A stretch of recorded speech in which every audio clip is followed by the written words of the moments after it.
The second type of graph that I enjoyed exploring on Gapminder was its trends graph, which basically shows over time in a line graph what's happening for a certain variable. So here I've selected the percentage of adults with HIV from ages 15 to 49. What I really liked about this is that you had the ability to choose whatever countries you wanted to, and then look at that relationship there. So, for example, perhaps choosing some countries from Africa and that relationship, choosing some countries from the Americas, from Europe, from Asia, and looking how the trends are different based on the countries that we're dealing with. So once again, similar to kind of in our previous graphs, we're looking over time what's happening here. So what I found interesting was to see where that leveling off point was, particularly in this data dealing with HIV for each of the different regions in each of the different countries. So you can kind of see here when we get to 1989 or so in the US, the percentage of adults with HIV kind of levels off here. And same idea if we're looking at a country such as New Zealand.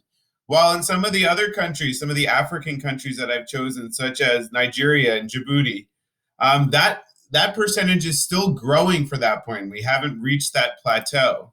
We can kind of see how things have changed. A country like Russia, where it was leveled off for a large percentage of the time, and then saw an increase in the late 90s. Why did that happen?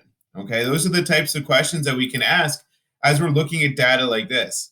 I think Gapminder does a really nice job of allowing you to select between the different countries that you want to see, being able to pause at different times and ask those questions as to, well, why did Russia get that spike there? What happened in 1989 in the US to see that leveling off?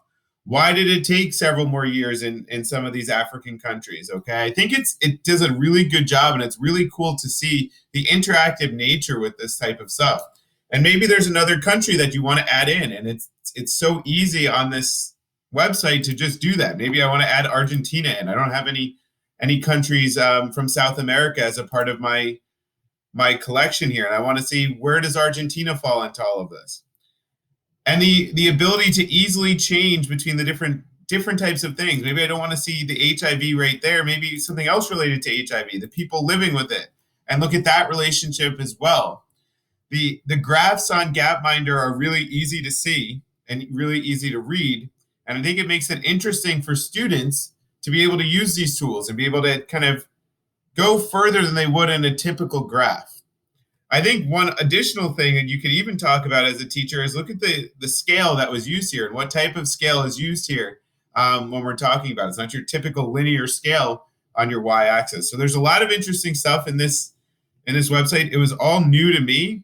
I plan on using it in both my AP statistics classes as well as my algebra classes. I think there's a ton of interesting stuff in here, and it was just really, really cool as someone who loves statistics and data to find a new website and a new resource to use in all my classes.